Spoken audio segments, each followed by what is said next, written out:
Hi, everyone. My name is Navya. Please call me Navya. And I am a primary care provider at One Medical. I've been doing family medicine, so I see actually all ages. And my fellowship was in sexual and reproductive health. I have been practicing for almost 13 years now. So I have definitely seen a lot throughout the years and have really enjoyed being an advocate for population health and also in the sexual and reproductive realm. And so I'm really excited to be here today to chat to you about sort of safe sex at any age. I have quite a bit of content on these slides, but feel free to pop your questions into the Q&A. I may look at them throughout the presentation, and if I think it's timely to bring in one of them, I may do that. I also, at the end of this presentation, will definitely be open to taking any questions. I also understand that people may feel uncomfortable to ask a particular question on this method through Zoom. And so I can share my email address with Sarah. And if you want to ask me a question personally or just need to know where to go next, please feel free to send me an email with your question, and I can do my best to help answer your questions that you may have. All right. So let's move to the next slide. All right, so sex is healthy. This is definitely something that we feel and often feel like it feels good, but we actually don't really understand how much it really helps us on an overall basis, and it really is healthy for us. Contrary to a lot of people's belief, human beings crave intimacy, and this does not diminish over age. In fact, it actually grows stronger as we get older. And studies show that it is very beneficial to our health. There are multiple neurotransmitters that are secreted or that are produced while we are having sex that can impact our health. A few of them are serotonin, dopamine, and these neurotransmitters help us in a number of ways. A few physical ways that you may see it, and also just improving your mental health, maybe through lowered blood pressure, a better immune system, better heart health in general, improved self-esteem, decreased depression and anxiety, better sleep, increased intimacy and closeness with your sexual partner, and just overall stress reduction. So really, it does help us from a mental and physical standpoint. So really trying to drive that home that sex is indeed healthy. And trying to talk a little bit about, why is this topic not talked about enough? I do think we spend a lot of time educating our youth about safe sex and sexual practices, but we don't do a lot for our older population, and I think that's really important. We have seen through the last, 15 years that STI numbers have increased and have doubled actually in the past 10 years for individuals over the age of 65. Part of this increase is the result that, you all are in the larger sort of baby boomer population. And we certainly know that we have a larger population overall that is getting older. And for this reason, statistically, you are going to see a larger number of STIs that are diagnosed. But another reason that we often don't really think about is, when you are older in age, as you get older, you do tend to have more diagnoses, so more health issues that are there, potentially hypertension, diabetes, arthritis, cholesterol, issues with mobility, a number of health issues that might be there that you might be focusing on, which, to be valid, is very, very important and can take up a lot of your time in terms of trying to take care of yourself. And so sometimes this isn't really thought about. You aren't thinking about like, oh, how should I be protecting myself against STIs? Or I have this new partner. Maybe we should think about doing testing separately before we start being sexually active together. Certainly often are not thoughts that are thought about in our older population and are things that we should be thinking about. I will say, though, part of the other issue that we have is our population and our communities and our medical communities in general are not thinking about it, and we should be thinking about it. So older individuals comparatively have lower STI rates. And, you will see, like I was mentioning before, a lot of public health programming and a lot of medical professionals in general will spend a lot more time educating our younger population about safe sex practices. And this really shouldn't stop throughout the ages, right? Like this should consistently be there, but it's definitely something that we see in our society.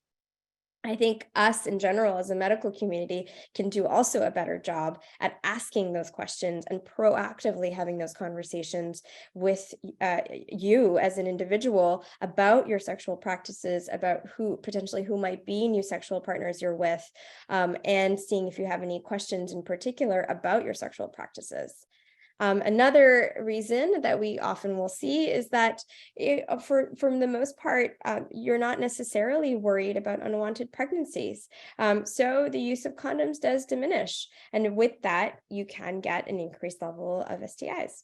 And so your protection against them reduces because you're not using condoms as consistently.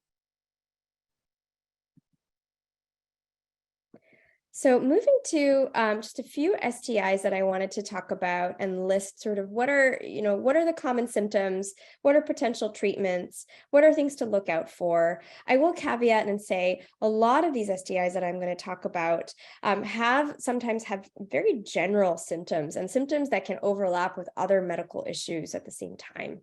And so it's really important that if you are experiencing something like this or you have had a new sexual partner, please bring this to your primary care provider. Please bring this to your medical professional who you are seeing, or seek out help to figure out who you can bring these questions to, because it is important to really get it looked at if you are experiencing some of these generalized symptoms, which could be pointing to another medical issue, or it could be pointing towards an STI. And I think that's important to get addressed, especially when our medical professionals are not necessarily asking all the questions all the time.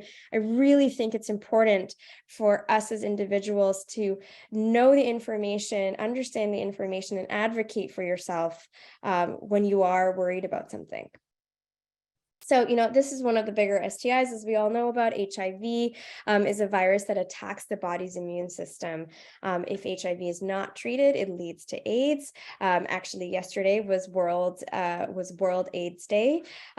Interestingly enough, this virus, HIV, has been around for a number of years, and it originated from the sub-Saharan desert in Africa and has then migrated, obviously, to the world, and was only really identified in the early or mid 1980s, potentially the late 1970s, but really the 1980s is where we started to see a lot of individuals who were infected with HIV and who passed from AIDS. And through those number of years, we have made so much progress, so much research. It's unbelievable all that we have now for HIV and for AIDS in terms of treatment and prevention. If we think about PrEP, which you may not have heard about, but is a medication that can be used to prevent HIV in individuals who are sexually active or who have high risk sexual activity. Definitely something that we have in our realm of treatments and prevention, which we did not have before in the 1980s. There's no effective cure, but there is a way to manage it. Once people who get HIV, they have it for life. It is spread through contact with infected blood, semen, or vaginal fluids. And how do you know that you have it? Getting tested. So important.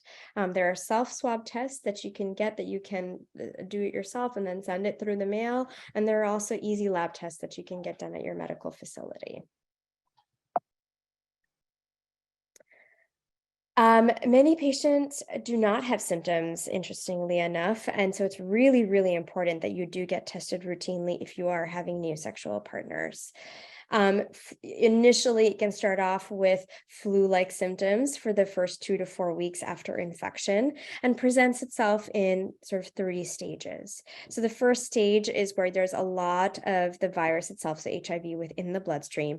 It is quite contagious, and this is where you can have these flu-like symptoms. A lot of the symptoms that you see here in this picture are there. So fever, night sweats, mouth ulcers, chills, fatigue, muscle aches, swollen lymph nodes. So, it can look like a lot of other things. So, really, really important to sort of stress that getting tested routinely if you are having a new sexual partner is important. The second stage is often asymptomatic, so people will lose all of these other symptoms and won't have any other issues at that point. But during this phase, there's a lot of replication of the virus itself, and it still can be transmitted. And then if you are treating your HIV, if it has been identified and you are treating it, then, rarely does it move to the third stage, but it can, obviously. And the third stage is when you have AIDS, and AIDS is where you have a very, very high viral count of HIV, and you are quite contagious. Generally speaking, once you have AIDS, your immune system is compromised, and generally most people who get sick from AIDS is actually from another medical condition. Because their immune systems are so compromised, they can get other medical conditions that can really affect their health, and in some individuals, it can lead to mortality and morbidity. So certainly something that we want to identify in individuals, and cannot stress enough the need for routine testing. The next one is syphilis that I wanted to talk about, and syphilis is caused by a bacteria, Treponema pallidum, and it is spread through vaginal, anal, and oral sex. If it's not treated initially or identified at the beginning, then it can progress into 4 stages. There are different sort of symptoms and different qualifications for each stage, and I'll come to that in the next slide. But during the first and second stage, it is quite contagious and can be passed on to other sexual partners. If it is caught early on, it's quite treatable in the way that it is treated with a single injection of long-acting penicillin. So when you look at the stages of syphilis, you're looking at primary syphilis, which is usually within the first 12 weeks of having exposed to the bacteria, and usually this will be noted as a lesion, or what we call a canker. A lot of individuals can get a canker on their genitals. For men, often we'll see it on the shaft of the penis, and the canker is usually very small and quite painless, actually. And so you might not even notice that it is there. So keeping an eye out for some of these things, and just taking a look in that area and seeing if there's anything that's out of the ordinary is important. Secondary syphilis is when the canker has resolved, you have not treated your syphilis, and you're moving to the secondary phase, where often people will get sort of a diffuse bumpy rash that can actually be itchy. You can also have flu-like symptoms, fever, fatigue, sore throat, muscle aches. And these symptoms can, if not identified, can come and go for many months to many years.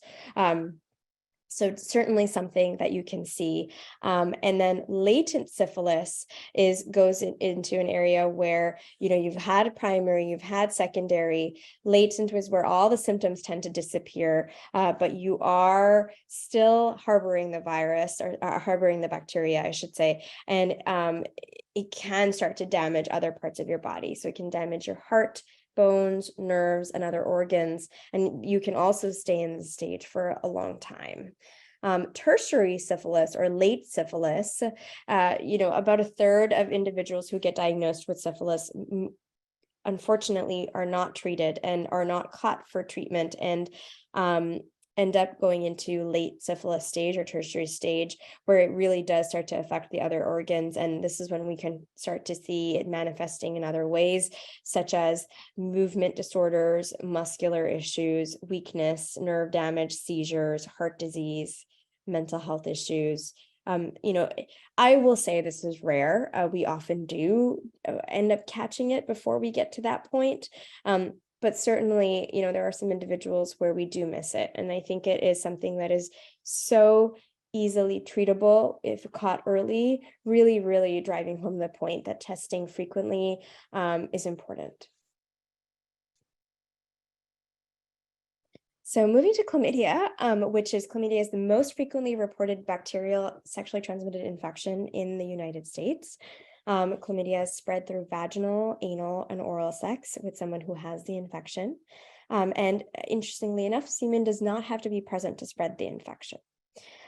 People who are treated with chlamydia and have had it successfully treated can get it again. So it's not necessarily something that you get once and then you can't get it again.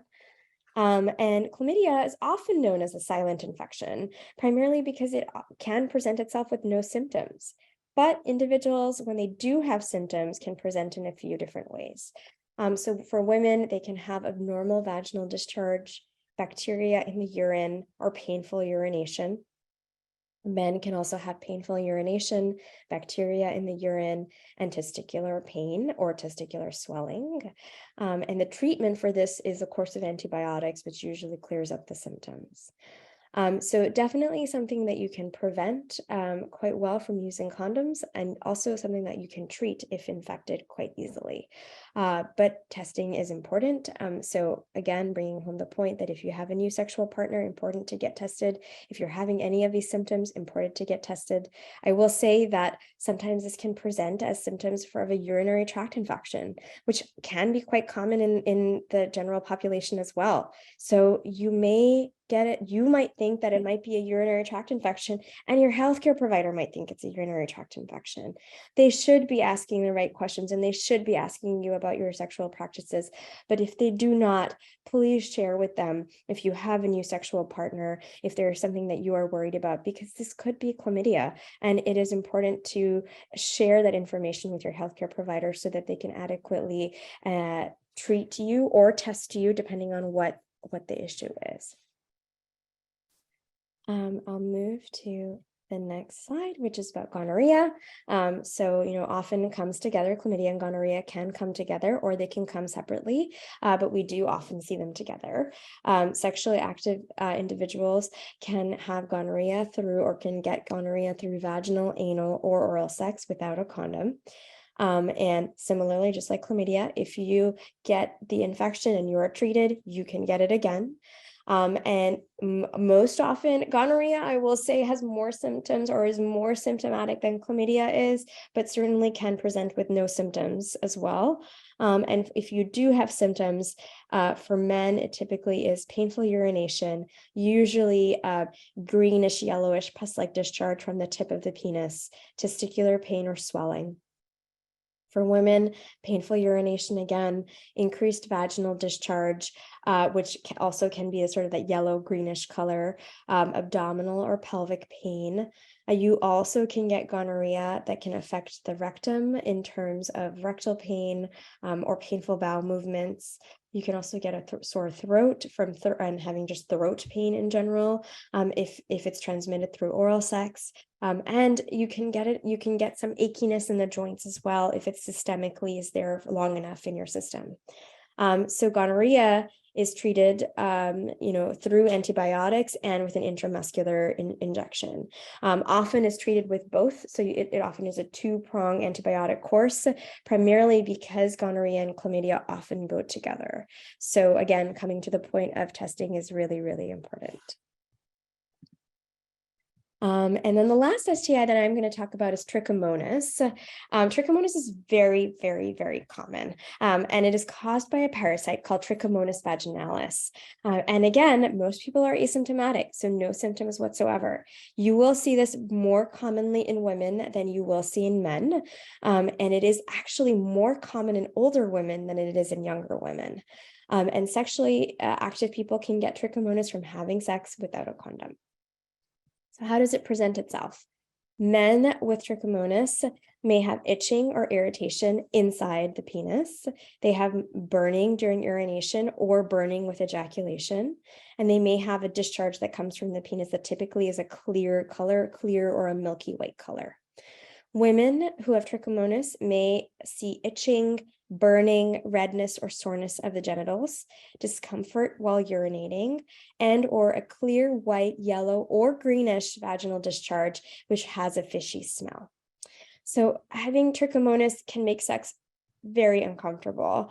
And if it's not identified, and if you're asymptomatic and not having any of these symptoms, but still having painful sex, this can be untreated for years and months.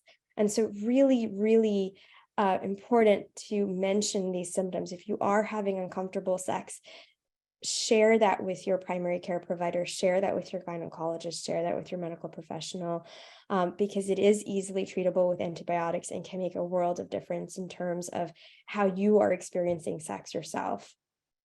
I will say that a lot of these symptoms are very similar to yeast infections, are really similar to bacterial vaginosis, which are not STIs. Both of these are not STIs, but they're common vaginal infections that women can have.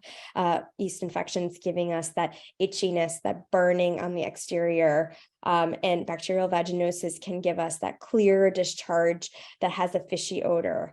So very, very similar symptoms to Trichomonas. So can be missed by treating it through a different way, which will not be the same way that you're treating Trichomonas. So do mention, again, really driving home the point, share your sexual practices with your primary care provider for them to know, for them to potentially be like, hey, let's test for Trichomonas because this might be it, and we can treat you easily so you can feel more comfortable.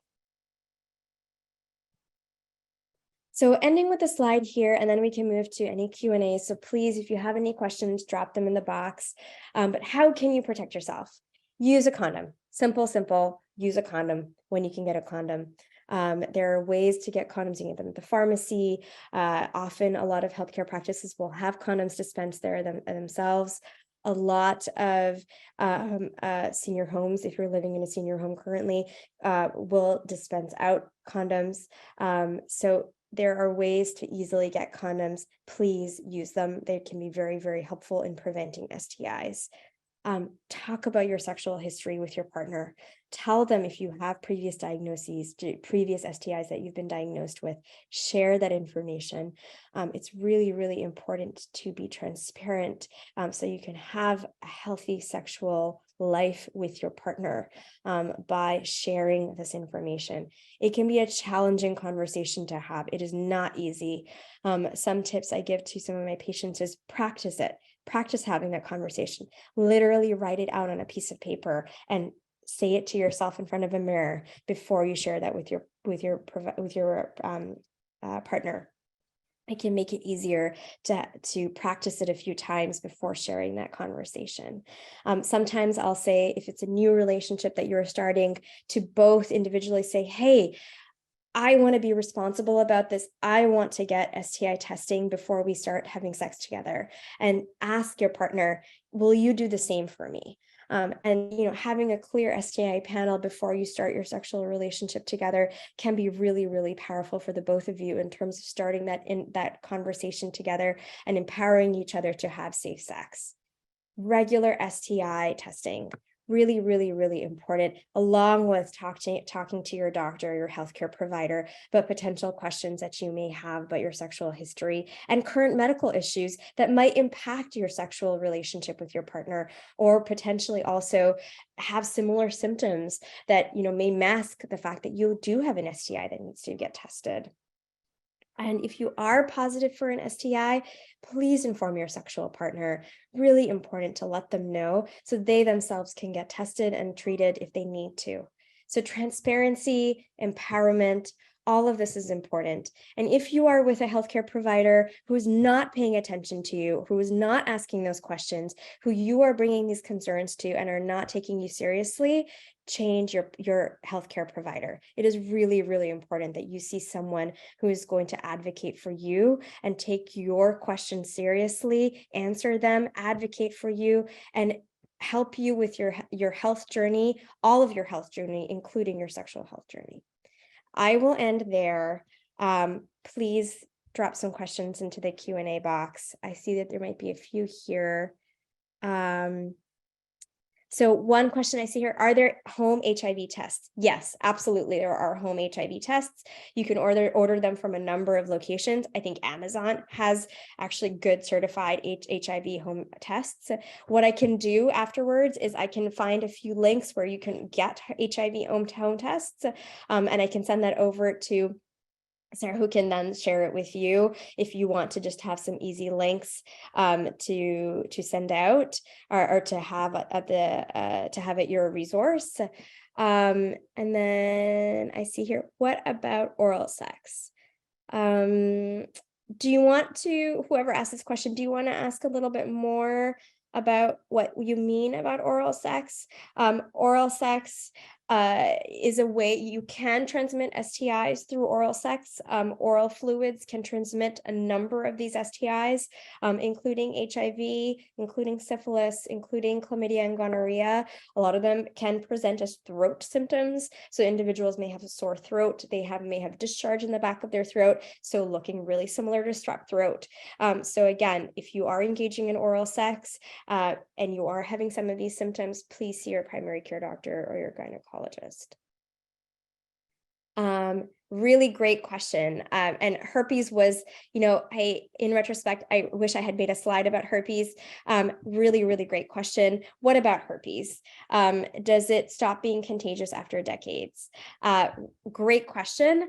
So herpes is something that you can contract sexually. It can be contracted through oral sex. It can be contracted through vaginal fluid, through anal fluids, through anal sex. So all methods are ways that you can contract herpes. Can you contract it at any age? Absolutely. Does it stop being contagious after decades? It does not. Does that necessarily mean you are shedding the virus? No. So it's a little, I will say herpes is a little bit more complex. I'm sorry if you hear a little bit of whining in the background. That is my dog. So please ignore that, and I apologize in advance.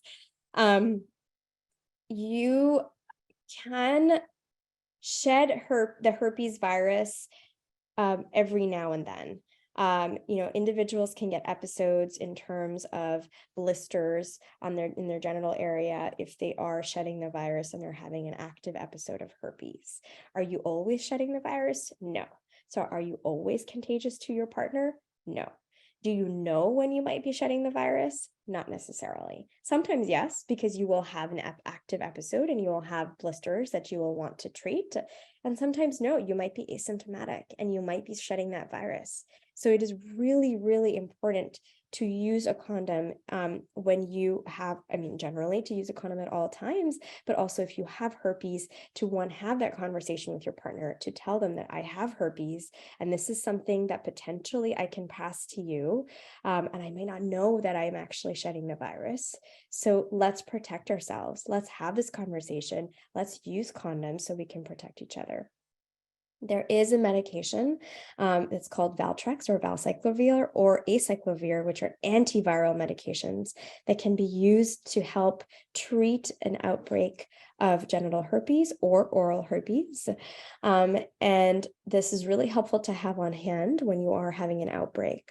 For individuals who are having multiple outbreaks, there is potentially an option to be on this medication every day to reduce how contagious you are.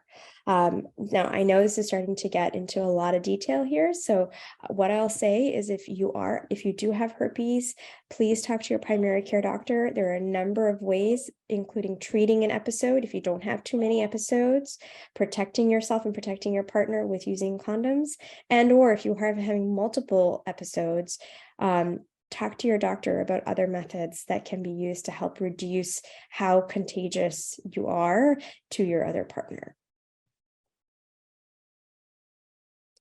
And then I see a question here, tips for vaginal dryness before sex.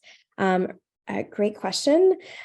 So vaginal dryness is something that we often will see postmenopausally or perimenopause. So during perimenopause, which is the time, usually I would say from your late 40s into your early 50s, and then postmenopausally over, average age for menopause is 50 and 50 and up.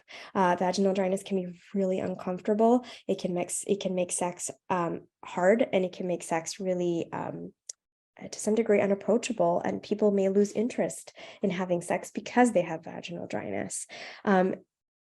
Number one thing you can do is talk to your partner. If you are having discomfort, please tell them that you're uncomfortable. Please try and figure out ways that you can together to make your relationship stronger in terms of the symptoms that you're having, so you can still continue to have sex, but in a more comfortable way.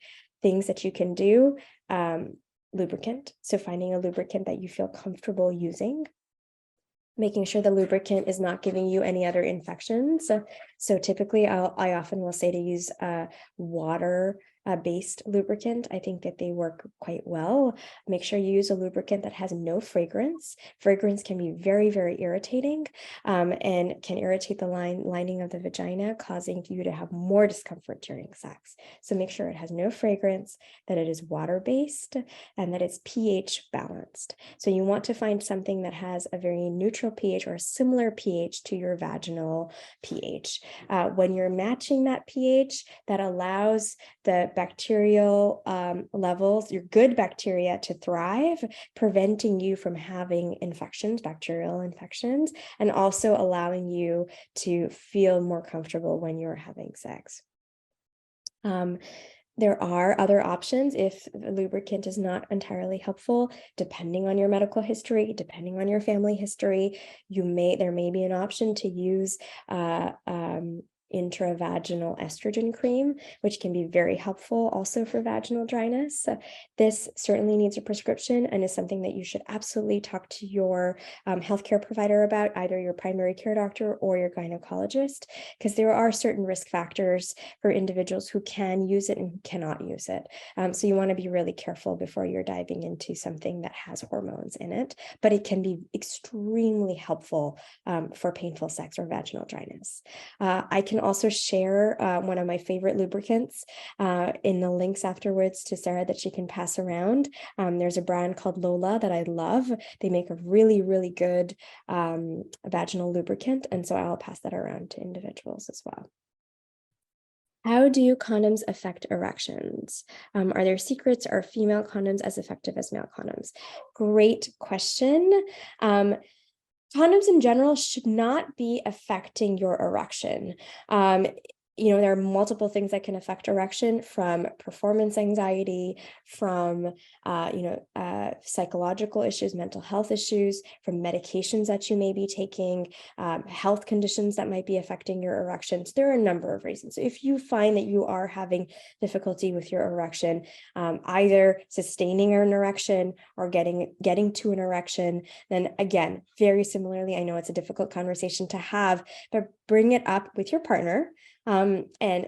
Talk to them, share with them, be transparent about some of the difficulties that you're having, so you can come up with potential solutions together, and also bring it up with your primary care doctor. I think that's and or your urologist if you are seeing a urologist for various reasons.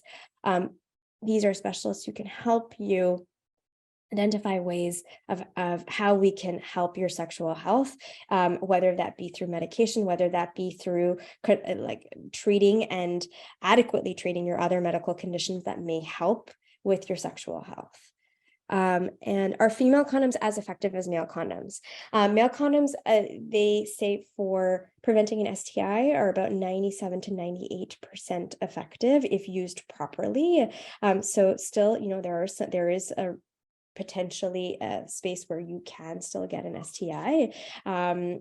Female condoms, I would have to check the rate, but I do believe it is slightly less than a male condom, but still quite effective. So certainly advocate to using condoms in general, and no matter if it's a female condom or a male condom.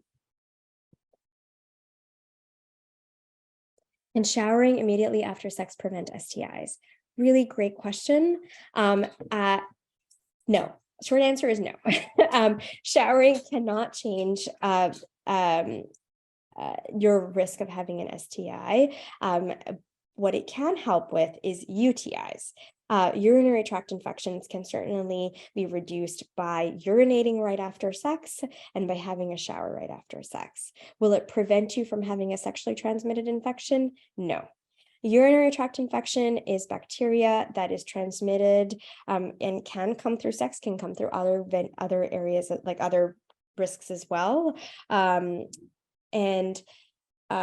When you do get a UTI, the bacteria typically will travel up through the urethra and can cause bacteria to thrive in the bladder, causing you to have increased frequency of urination, increased painful urination, increased hesitancy, meaning feeling like you didn't completely empty your bladder. Those are all symptoms of a UTI. sex is one of the triggers, or can be one of the triggers for UTIs, and ways to prevent that is urinating right after sex and potentially showering right after sex, but urination is the more important one. I often will suggest to patients to actually, if you are known for frequent urinary tract infections, urinate before sex and after sex, potentially shower. If there is any kind of manual use during sex with your hands, then I typically will suggest washing your hands, making sure you wash your hands with soap, and keeping your nails short as well, because that can also carry bacteria and that can be introduced into the urethra, causing a urinary tract infections. But unfortunately, showering doesn't necessarily change much in terms of preventing STIs. I have an allergy to latex. Are there any condoms that are non-latex but still protect against STIs? Absolutely. Yes, they are. An allergy to latex can present in many ways. So for some individuals, it can just be really uncomfortable sex. And usually after that, we'll have itching. So you can have all the way to hives. So individuals can have hives that go down their groin or pelvic area from using a condom that has latex. And if they indeed do have an allergy to latex, all the way to having an anaphylactic reaction to latex. So if you know that you are allergic to latex, I will say definitely use non-latex condoms. Again, I will share a link with Sarah so she can pass that around in terms of like what you can use, and they still protect just as well as other condoms do that do have latex in them.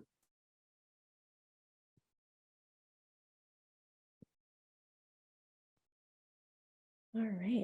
Navya, do you mind if I ask, just because I know it's changed over the years, but why is it STI now instead of STD? That's a great question. And so the reason it changed is primarily because a lot of these infections, for the exception of HIV and herpes to some degree, are infections and are not diseases, right? So disease is something, if you think about the definition of a disease, it is something that you get and that does not necessarily go away and needs to be treated throughout your life. So it's a condition that should be managed throughout your life. So if I think about examples of disease, diabetes is a disease, but it's also a condition. HIV is a disease. And a disease is something that needs to be treated over time or managed over time.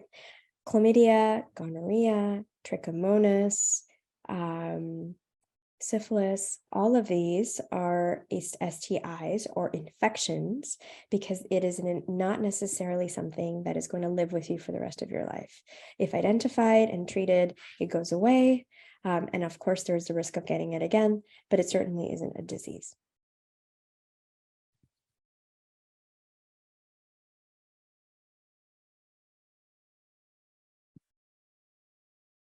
I see another question that came in. What is the most common STI that you're currently seeing in New York City for people aged 60 plus? Yeah, definitely. Probably still the same one that I see in most populations, which is chlamydia and gonorrhea. I would say that those are certainly what we see most commonly in most populations, but certainly we're seeing more in age 60 plus.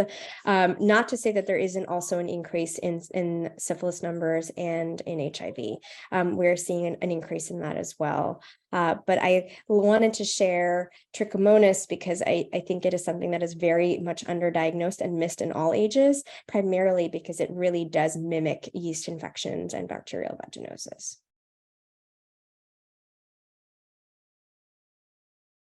Oh, that's a great question. If you have COVID, does that increase your risk of an STI?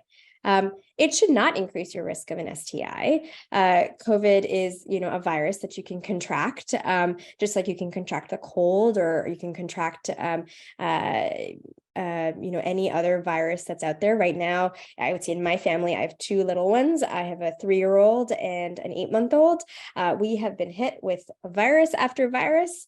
We've certainly had RSV, which is probably something that you've heard about as well recently. So that is also a virus. Similarly, COVID is a virus. Your immune system can be compromised when you have an infection. So it can be a little bit weaker as it's fighting off this virus, but it wouldn't necessarily reduce your immune system or make you more susceptible to getting an STI. Now, will I say that are some of these viruses more dangerous for individuals perhaps who have AIDS or HIV or active HIV where they're not being treated adequately? Yes, because they're already immunocompromised to begin with, but certainly does not increase your risk of an STI.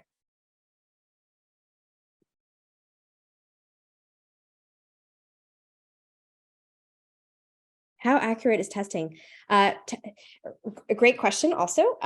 Testing is quite accurate. I will say there is also a window period of conversion. So when you are getting tested for many of these STIs, if you have had sex in the last 2 weeks, and let's say you get tested today, then and let's say you come back negative, you potentially can convert and have a positive STI result within the next 2 weeks. So I often will tell individuals, I'm like, if you are worried about an STI or you've had an active STI exposure, when was the last time you had sex? And absolutely, let's do STI testing today. But let's also calculate your window period for 2 weeks and see where that is and potentially retest you at that point to make sure that you are negative. Yeah, I will absolutely put my contact information in the chat. I will also share it with Sarah. So if you guys want to email me with any potential questions that you may have afterwards, please feel free. I really love answering questions about this. It's my niche, it's my realm, it's what I do. And I'm a strong believer of patient advocacy. So if you've got questions and you don't feel comfortable asking them here, or you just have a deeper question that you want to ask me, please send it my way. Be happy to answer and help. Also, just to follow up on that, we will be putting the recording of this webinar on our YouTube page. So you can review the slides on there as well. And we'll also include Navya's website and the links that she's going to share with us in the description of that YouTube video as well, just so we can have kind of everything there for a resource. All right. You're very, very welcome. I loved doing this. I hope I gave you some information that was helpful. I will also share the PDF so you can take a look at that information afterwards. I hope it wasn't too much me rattling on for the amount of time that we had.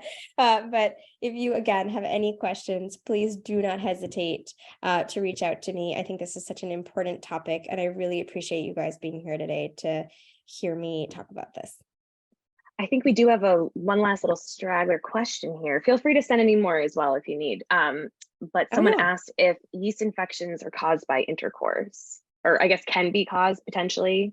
Yeah, that's a really great question. Yeast infections can be caused by intercourse. They are not a sexually transmitted infection because you can, just like UTIs are not, or urinary tract infections are not a sexually transmitted infection, but they both can come as a result of sexual activity, but can also come for a number of reasons too, right? So you can get a yeast infection from taking antibiotics. You can get a urinary tract infection from, hygiene related issues as well. So not just from sexual activity. Yeast infections, if your partner has a yeast infection, and I will caveat to say that often males will not have symptoms of a yeast infection, but can carry it. And so you may be in the situation where if you haven't treated your partner, you may be ping-ponging it back to each other and not even realize it. So yes, you can get a yeast infection from sexual intercourse. I really think an important thing I wanted to mention there is douching. It is a practice that has been used for years, and I certainly have quite a few patients who are older who, had learned this practice from their mother or their grandmother and was used frequently. And we know that douching is bad. It is not something that we want to do. Douching is basically introducing either a product or water into the vaginal area to sort of clean it out. This idea that our vaginal area is dirty or that needs to be cleaned is something that we should remove from our minds. Our vaginal area, or the vagina, is a self-cleaning organ. It protects us naturally protects us against diseases and bacteria and infections. So certainly not something that we need to necessarily clean out. If you do want to use soap in the area, I always encourage people to just use soap on the groin area or on the sides where you sweat, and on the outside, on the vulvar area, use a soap that is pH balanced, but nothing internally. So no soap or water that is needed internally, which can be often a big trigger for yeast infections. And then I think just to kind of follow up on the yeast infection, HPV, real quick, because I'm sure you can get deep into this as well, but I think HPV is definitely something that's a lot more common than people think. So would love to hear more about that with aging as well. HPV is certainly very common. And there are two kinds of HPV. There's multiple strains of it, more strains than we actually know at this point. Initially, there was a vaccine for HPV that only covered 4 strains, and now we have one that covers almost 16 strains. So we have a number of tools for HPV. HPV is called the human papillomavirus, and the certain strains of HPV can put us at risk for cervical cancer.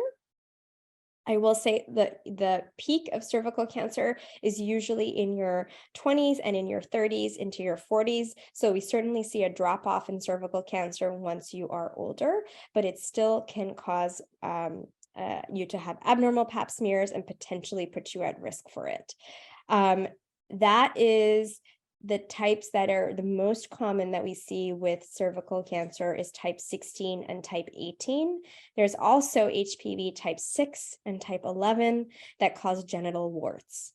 This is an STI, and this is something that can also be transmitted from through all forms of sexual activity. So whether that be anal, vaginal, oral, it can be transmitted in any way, and can present itself usually in those locations where you've contracted genital warts.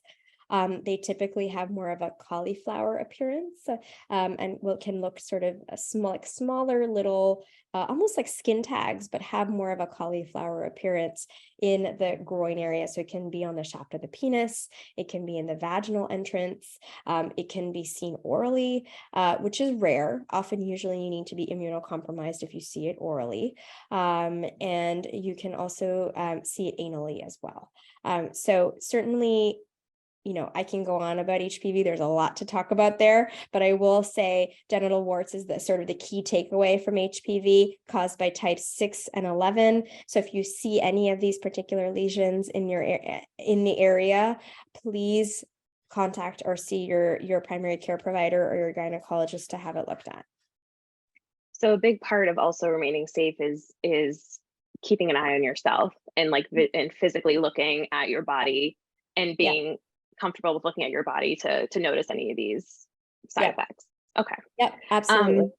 We also got a great question. Can you get an STI from a sex toy?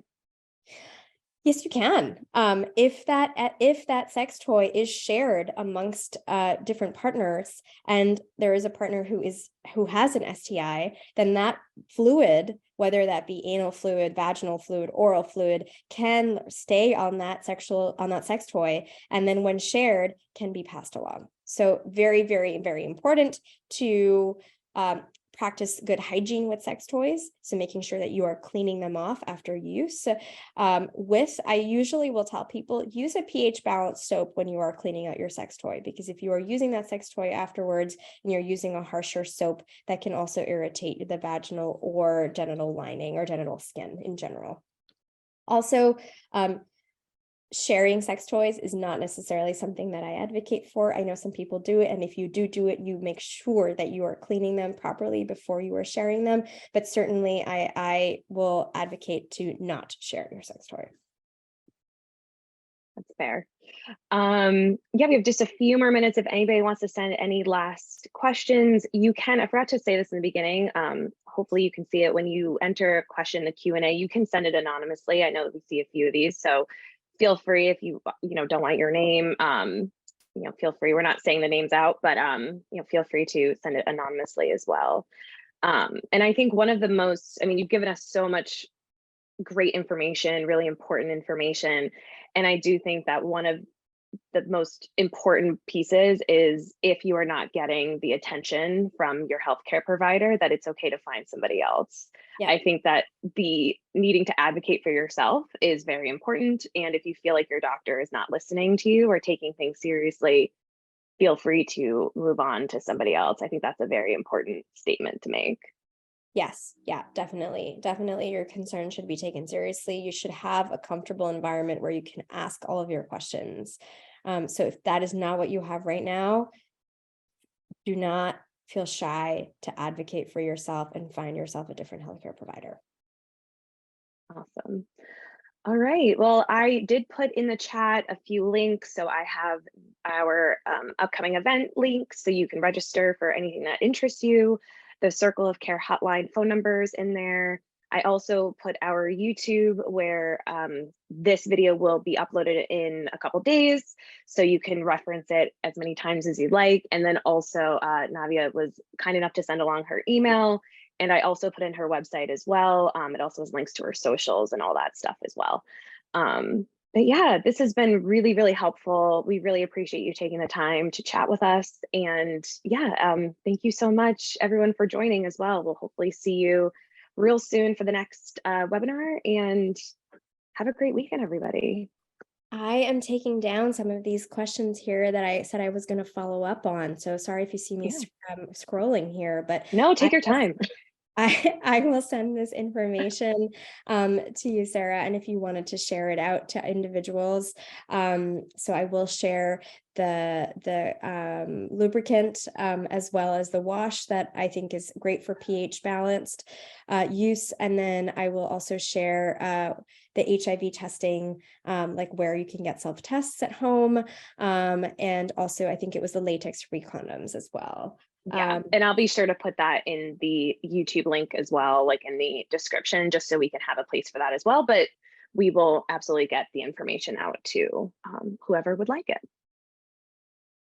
All right. Well, it was great talking to you all. I would love to come back if there's another topic that's of interest. If you guys want to reach out to Sarah and let me know, I'm happy to do something in the new year. Yeah, I love talking about this, so feel free to email me if you have any questions, and I hope you guys have a happy and healthy holiday and new year. Awesome. Thank you, everybody.